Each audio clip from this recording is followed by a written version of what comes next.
Hello students, आप हमारा जो टॉपिक चल रहा था लास्ट लेक्चर में interference with the help of thin film, उसी को थोड़ा सा हम आगे प्रोसीड करेंगे। हमने वहाँ पे देखा था कि वहाँ पर हमें दो इंटरफेरेंस पैटर्न्स मिल रहे हैं।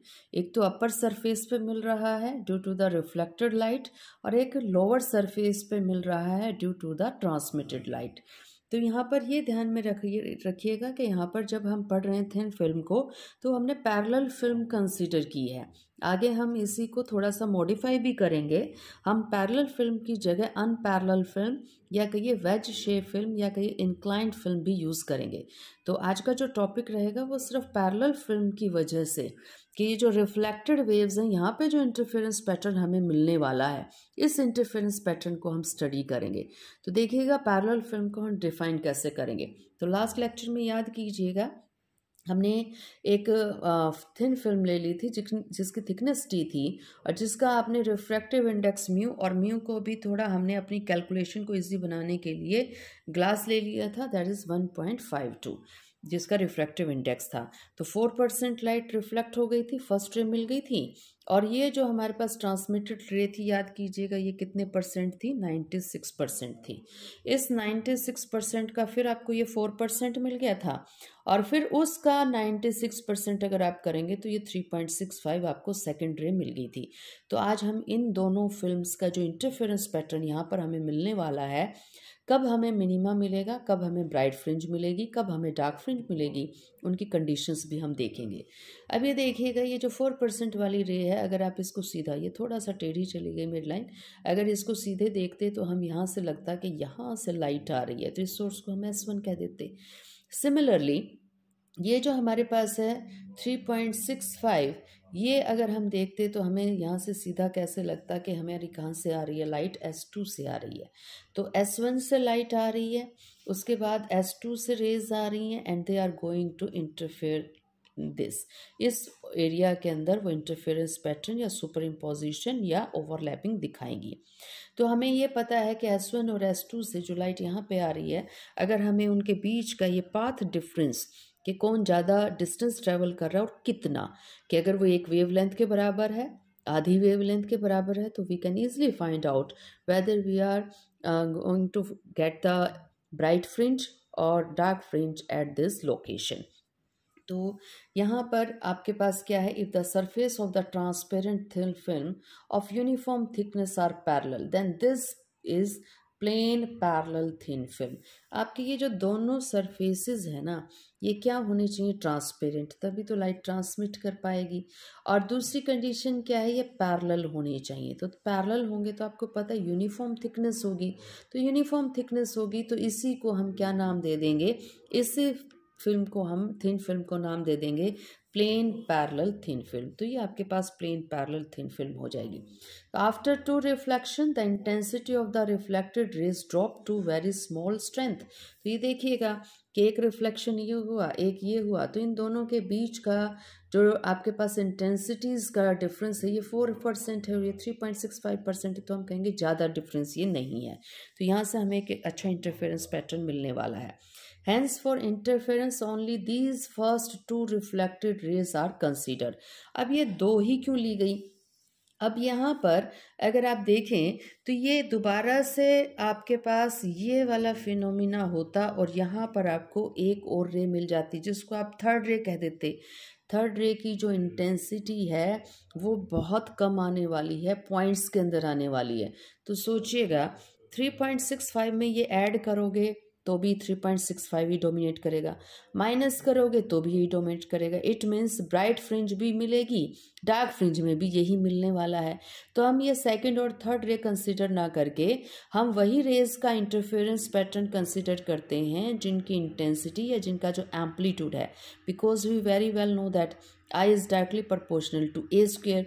तो इंटेंसिटी अगर मैच कर रही है तो क्रस्ट को क्रस्ट और ट्रफ को ट्रफ क्रस्ट को ट्रफ क्या कर देगा, कैंसिल आउट कर देगा, और पूरा कैंसिल आउट करेगा तो हमें बढ़िया डार्क फ्रिंज मिलने वाली है यहाँ पे। तो हमने पहली दो को ही कंसिडर कर रहे हैं, थर्ड को कंसिडर नहीं कर रहे, क्योंकि जो इंटेंसिटी इसकी बहुत स्मॉल है, and that small intensity is not good for the interference pattern. वहाँ पर हमें अच्छा इंटरफेरेंस पैटर्न मिलने वाला नहीं है। तो यहाँ पर हमने ये मान लिया कि reflected rays are seems to come out from the sources S1 and S2 below the film, and these two sources are coherent sources. तो आप ये देखिए इन दोनों सोर्सेज में फ़र्क ही क्या है। ये दोनों सोर्सेज हमें मिले तो इसी इंसिडेंट लाइट से ही है ना। बस ये है कि S1 ने डिस्टेंस कम ट्रैवल किया है और S2 ने थोड़ा ज़्यादा डिस्टेंस ट्रैवल कर लिया है, तो इसका मतलब पाथ डिफरेंस ही तो अलग होगा, बाकी सारी चीज़ें तो इन दोनों सोर्सेज की क्या होंगी, सेम होगी। तो इसी कंसिडरेशन को माइंड में रखते हुए अब हम स्टडी करेंगे कि यहाँ पर C और E ये जो रेज हमारे पास आ रही हैं 1 और 2, ये जो इंटरफेरेंस पैटर्न यहाँ मिलने वाला है उसकी मैथमेटिकल ट्रीटमेंट क्या होगी, कैसे इसको मैथमेटिकली हम डिफाइन कर सकते हैं। तो interference pattern due to reflected light by thin film. तो थिन फिल्म कितनी, जितनी रेडिएशन, इंसिडेंट रेडिएशन की जो वेवलेंथ है उतनी ही अप्रोक्सीमेट आपकी इस थिन फिल्म की क्या होनी चाहिए, थिकनेस होनी चाहिए। तो अब थोड़ी सी इस फिगर को हम थोड़ा सा इलेबरेट कर लेते हैं कि क्या क्या हमने लिया है। ये देखिएगा, ये रे आपकी इंसिडेंट रे है और हमें पता है इस पॉइंट पे ये जो आपके पास दो सरफेसेस को, ये हमारे पास क्या है, एयर है, ये हमारा क्या है, मीडियम है। तो मीडियम और एयर को मिलाने वाला ये जो सरफेस है आप जानते हैं इसको आप क्या नाम देते हैं, इसको आप इंटरफेस कहते हैं। इंटरफेस पे लाइट जहाँ पर भी आपकी स्ट्राइक करती है, इस पॉइंट के ऊपर यहाँ पर आपकी लाइट आ रही है, तो इस पॉइंट पे आप क्या करेंगे, आप एक डी रखेंगे और डी रख के उस पर क्या बना देंगे, 90 डिग्री का एक एंगल बना देंगे। और ये आपका और कुछ नहीं है, आप जानते हैं इसको आप नाम देते हैं, दिस इज़ योर नॉर्मल। तो नॉर्मल के बीच में और इंसिडेंट रे के बीच में जो एंगल बनता है उसको क्या कहते हैं, एंगल ऑफ इंसिडेंस। अब इस पॉइंट के ऊपर, इसको हमने बी पॉइंट कहा है, बी पॉइंट के ऊपर क्या होगा, दोनों फिनोमिना होंगे। एक तो बी पॉइंट से लाइट ऊपर की तरफ ही रिफ्लेक्ट हो जाएगी, तो बी से कहाँ चली गई, सी की तरफ चली गई। और बी से लाइट क्या होगी, ट्रांसमिट भी होगी, तो बी से कहाँ पहुँच गई, एफ भी पहुँच गई। तो अगर 100% है तो 4% तो यहाँ चली गई, 96% यहाँ चली गई। अब लॉ ऑफ रिफ्लेक्शन क्या कहता है, जितना एंगल ऑफ इंसिडेंस होगा उतना ही एंगल ऑफ रिफ्लेक्शन होगा। तो आपकी ये जो रिफ्लेक्टेड रे है, रिफ्लेक्टेड रे विद नॉर्मल उतना ही एंगल बनाएगी जितना कि इंसिडेंट रे बना रही है नॉर्मल के साथ। तो ये एंगल तो आपके हो गए सेम, तो ये आई हो गया, ये आई हो गया, तो इसमें कंफ्यूज मत होइएगा। तो आप ये देखिएगा ये आई जो है ये कौन सी दो रेज के बीच में, दो लाइंस के बीच में बन रहा है। एक तो ये लाइन है आपकी, ये जो बी एच वाली है, और दूसरी कौन सी है, ये नॉर्मल है। इस नॉर्मल पे देखिएगा ये जो आपकी लाइन है बी डी क्या है, परपेंडिकुलर है। और ये जो बी एच है, इस बी एच पे कौन परपेंडिकुलर है, ये एच डी परपेंडिकुलर है। तो आपके पास एक रूल होता है, एक प्रिंसिपल होता है कि दो लाइंस के बीच में, ये जो आपकी दो लाइंस हैं इन दोनों के बीच में जो एंगल बन रहा है आई का, तो इन दोनों लाइंस के परपेंडिकुलर के बीच में भी वही एंगल बनेगा। तो इस लाइन का नॉर्मल का जो आपके पास परपेंडिकुलर है वो तो ये हो गया बी डी, तो बी डी के बीच में, और ये जो बी एच है इसका नॉर्मल कौन हो गया, एच डी हो गया। तो एच डी और बी डी के बीच में एंगल कितने का बन गया, ये आपका आई बन गया है। तो ये हमने ऐसे ही नहीं लिख दिया, यहाँ पर ये आई एंगल आपका आ जाएगा। तो अब ये देखिए बी से डी पर आपने क्या डाल रखा है, परपेंडिकुलर। तो बी से डी पे परपेंडिकुलर डाल दिया तो ये बन गई आपकी एक right angle triangle B H D. तो एच एंगल 90 डिग्री का, डी एंगल आई का, तो ये एंगल जो बी बन रहा है in the triangle B H D कितने का रह गया, 90 माइनस आई का। तो यहाँ पर ये 90 माइनस आई का हो गया। अब अगर हम सिर्फ ये वाला पोर्शन यानी कि ऊपर ऊपर वाला पोर्शन देखें तो आपको दिखाई दे रहा है डी ई जो रे है वो छोटी है और ये जो बी सी रे है ये बड़ी है। और अगर मुझे बी सी को उतना ही बनाना है जितना कि डी ई को बनाना है, तो मैं डी ई से पीछे वाला पार्ट अगर देख लूँ तो एच सी और डी ई क्या हो गए, सेम हो गए। तो हम क्या करेंगे, जो हमारी छोटे वाली लाइन है उससे परपेंडिकुलर डाल देंगे बड़े वाली लाइन पे। तो ये एक्स्ट्रा पार्ट है बी एच। तो बी एच अगर हम हटा दें तो एच सी किसके बराबर आ जाएगा, डी ई के बराबर आ जाएगा। तो ये जो बी सी है ना, ये कितना ज़्यादा डिस्टेंस ट्रेवल कर रहा है as compared to D E, ये कर रहा है बी एच। तो ये पाथ डिफरेंस हमारा है फर्स्ट रे का। अब सेकंड रे का देखिएगा, सेकंड रे का पाथ डिफरेंस क्या हो जाएगा। अब आप यहाँ से देखिएगा, बी से आएंगे आप एफ पर, एफ से जाएंगे डी पर और उसके बाद निकल जाएंगे। ये आगे वाले पार्ट को तो हमने इक्वल कर दिया, तो अब ये पार्ट एक्स्ट्रा हमने निकालना है जो फिल्म के अंदर आपकी रे चल रही है।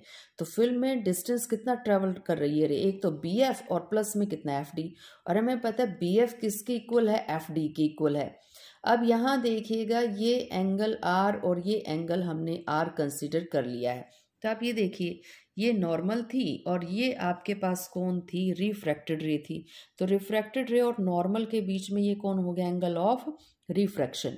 ये आपकी नॉर्मल है, ये भी नॉर्मल है।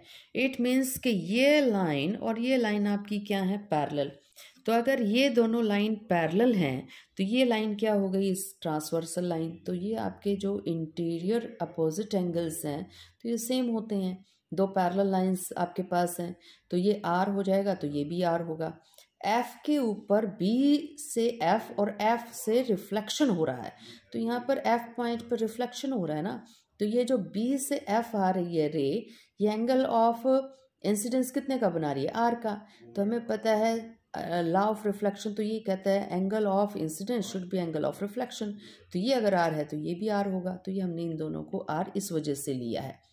ये यहाँ पे एफ पॉइंट के ऊपर लाइट ऊपर की तरफ चली गई, रिफ्लेक्ट हो गई और कुछ लाइट आपकी ट्रांसमिट कर गई। तो ये ट्रांसमिशन वाला पार्ट तो हमने लेना ही नहीं है, हमारी तो ये दोनों रेज इंटरफेयर कर रही है, हमें तो ये स्टडी करना है। तो ये फिगर मुझे लग रहा है कि आप लोगों को समझ में आ गई हो गई।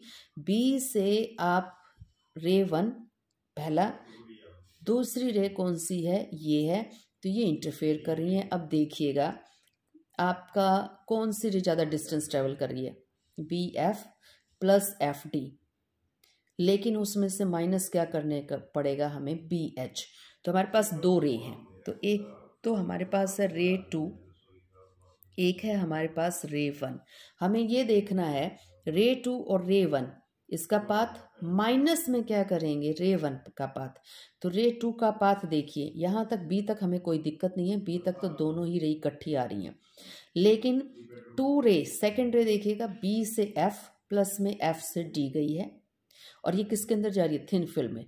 एक डिफरेंस है, अगर हम ये लाइट जो है सिर्फ किसके अंदर चलाते, एयर के अंदर, तो मैं सीधा कह देती B F plus F D. लेकिन आपको पता है कि जो डिस्टेंस ट्रेवल्ड है थिन फिल्म में थोड़ा ज़्यादा हो जाएगा, कितना ज़्यादा, म्यू टाइम्स। तो optical path and geometrical path both are different. Optical path है लाइट का वो पाथ जो लाइट एयर में ट्रेवल करती है, ज्योमेट्रिकल पाथ का मतलब है कि मीडियम में ट्रेवल करती है। तो optical path is equal to mu times of the geometrical path, ये ऑलरेडी हम डिस्कस कर चुके हैं। तो यहाँ हम क्या करेंगे, यहाँ पर हम देखेंगे कि H C and D E travel equal path. तो आपका जो एच सी है और डी ई है, हमने इक्वल पाथ पता है, हमें पता ये था एक्स्ट्रा पोर्शन, ये हम निकाल चुके। तो एच सी और डी तो आपका इक्वल पाथ ट्रेवल कर रही है। द पाथ डिफरेंस ऑफ रे वन एंड रे टू, रे वन और रे टू के बीच में जो डिस्टेंस ट्रेवल्ड है उसका डिफरेंस कितना आएगा, बी एफ प्लस में F D second ray minus में first ray that is B H, B H को माइनस कर दीजिएगा, that is path difference. Optical path difference is equal to mu times of the geometrical path difference. लेकिन जो B H है वो तो air में ही है, तो इसका मतलब ये तो आपका कौन है, ऑप्टिकल पाथ डिफरेंस ही है।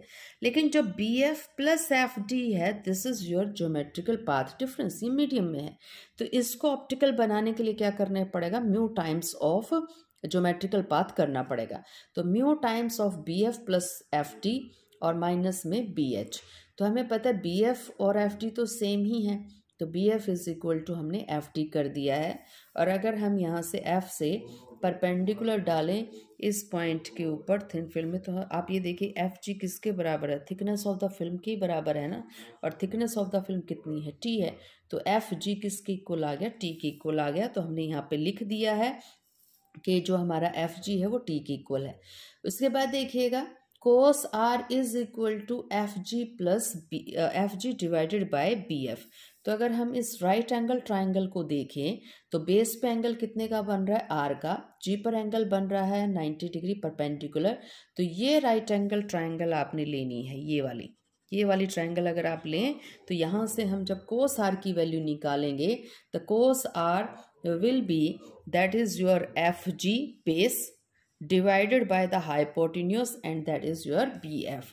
तो हमने F G plus divided by B F कर दिया है। थोड़ा सा रीअरेंज कर लीजिएगा, एफ जी की जगह टी लिख दीजिएगा, दैट इज थिकनेस। तो ये हो गया बी एफ किसके इक्वल आ गया आपका टी अपॉन कोस आर के इक्वल आ गया।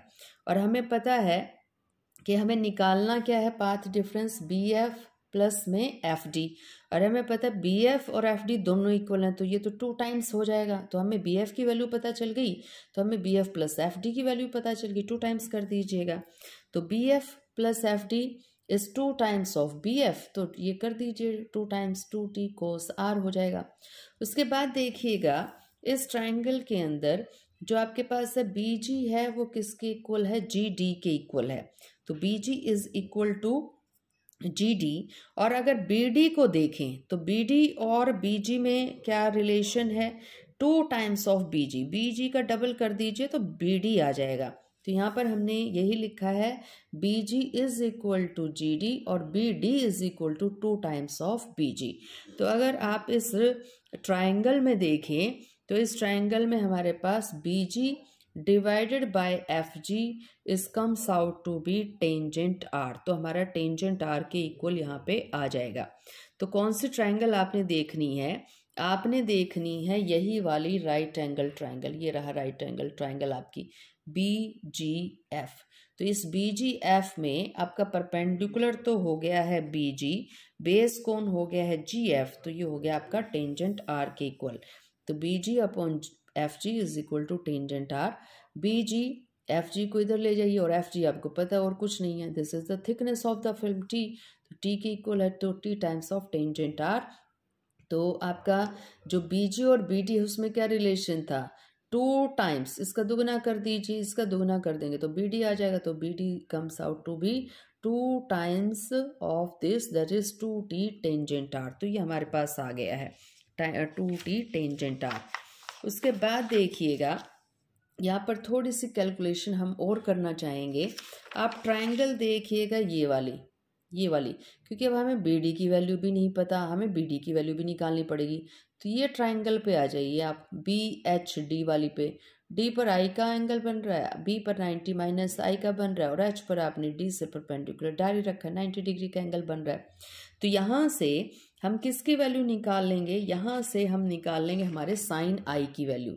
तो साइन आई की वैल्यू हमारी देखिए कितनी आ जाएगी, साइन आई की वैल्यू हमारे पास आ जाएगी that is B H divided by B D and that's come to be sine I. तो साइन आई की वैल्यू आ जाएगी। अब बी डी की वैल्यू ऑलरेडी आप निकाल चुके हैं, ये देखिए 2 टाइम्स ऑफ बी जी था, तो बी डी तो निकल ही चुका है हमारा, B D is equal to 2 times. तो ये बी डी और इधर पर हम बी डी की वैल्यू ये पुट कर देंगे 2 times of t tangent are. तो ये रही हमारी बी डी की वैल्यू और इनटू में हो गया साइन आई।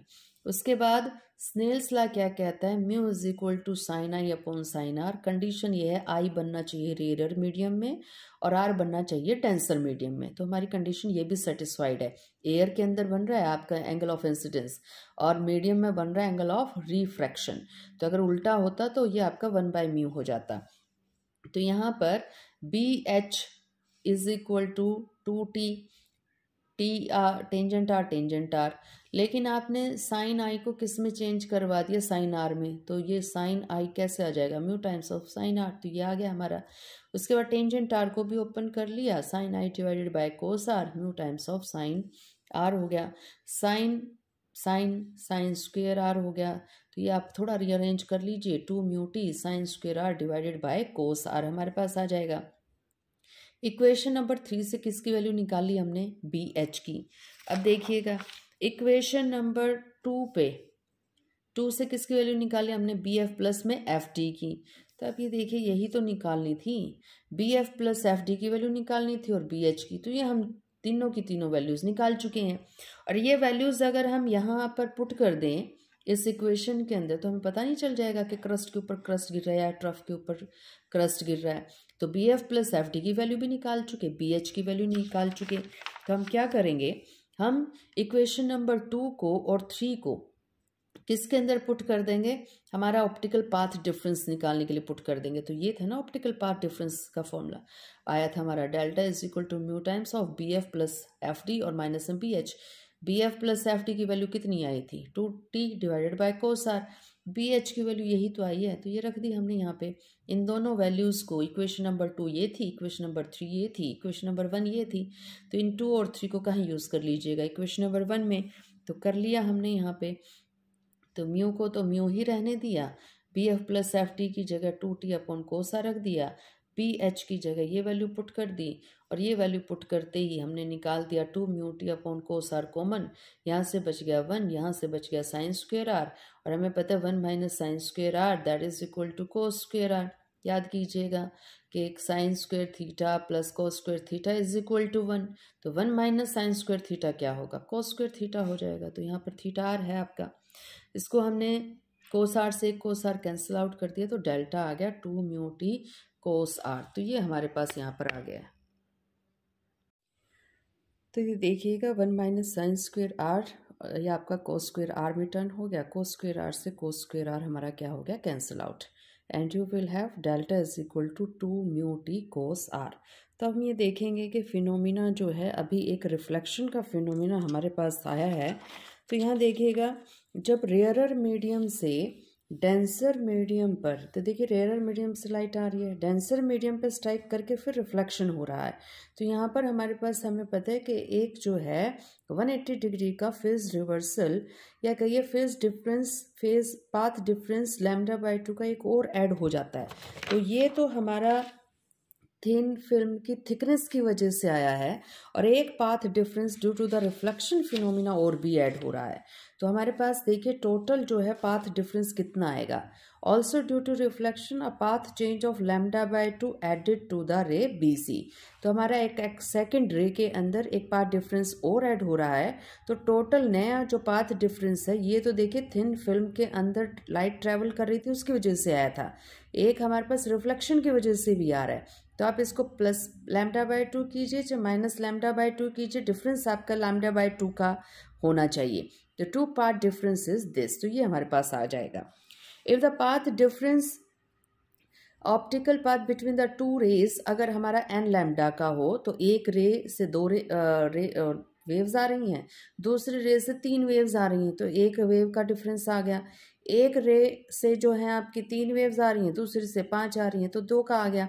तो एन लैम्डा का अगर हमारे पास होता है, तो यंग डबल स्लिट में याद कीजिएगा, वहाँ पर यही था कि अगर आपकी फुल वेव का लैम्डा का 2 लैम्डा का 3 लैम्डा का होता है, तो क्रस्ट के ऊपर क्या गिरता है, क्रस्ट, और ट्रफ के ऊपर क्या गिरता है, trough, and we will obtain a constructive interference. तो कंस्ट्रक्टिव इंटरफेरेंस की कंडीशन क्या है, when crest will fall on crest और when trough will fall on trough, we will obtain a constructive interference. The path difference should be equal to n lambda. तो path difference हमारा था कितना, एक तो थिन फिल्म प्लस में एक reflection, तो that should be equal to n lambda. अगर हो गया then we will have the constructive interference इस माइनस लैम्डा बाई 2 को इधर ले जाइए, and you will have 2n plus 1 lambda by 2, and and starts from 0। तो यहाँ से हमारे पास कंडीशन आ जाएगी 2 mu T cos r is equal to 2n plus 1 lambda by 2. It is a condition for maxima, or you can say that it is a condition for the brightness. तो यहाँ पर हमें bright fringe मिलने वाली है।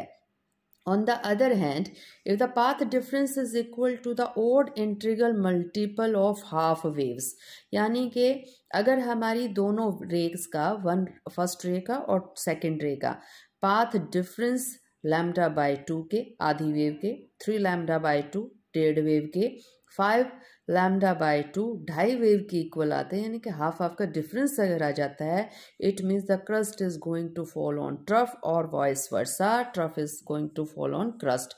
तो हमें पता है क्रस्ट और ट्रफ तो एक दूसरे को कैंसिल आउट कर देंगे सुपर इम्पोजिशन प्रिंसिपल के अकॉर्डिंग, तो क्रस्ट कर देंगे तो वहाँ तो ब्लैकआउट हो जाएगा। एक तरह से आपको क्या मिलेगी, डार्कनेस मिलेगी, destructive interference you are going to obtain if the path difference is equal to odd integral multiple of lambda by 2, तो 2n plus 1, n की जगह कुछ भी रखिएगा, ये 2n plus 1 जो है आपको क्या मिलने वाला है, एक ऑड इंटीग्रल मिलने वाला है, तो लैम्डा बाई 2। तो आप n की वैल्यू 0 से स्टार्ट कीजिए और एक काम और भी कीजिए, इसको ले आइए इधर, तो ये देखिए ये आपका lambda by 2 plus lambda by 2, ये तो पूरी वेव बन जाएगी।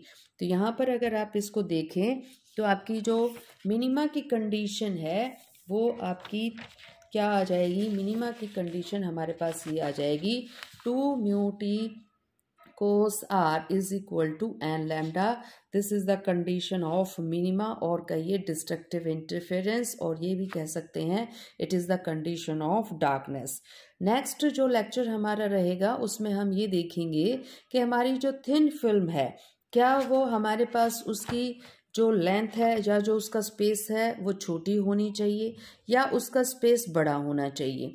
तो हम ये देखेंगे स्मॉल थिन फिल्म और ब्रॉड थिन फिल्म, या कहिए नैरो थिन फिल्म और ब्रॉड थिन फिल्म, क्या इससे भी हमारे थिन फिल्म से जो इंटरफेरेंस पैटर्न मिल रहा है क्या उस पर कोई इफेक्ट पड़ रहा है या नहीं पड़ रहा है।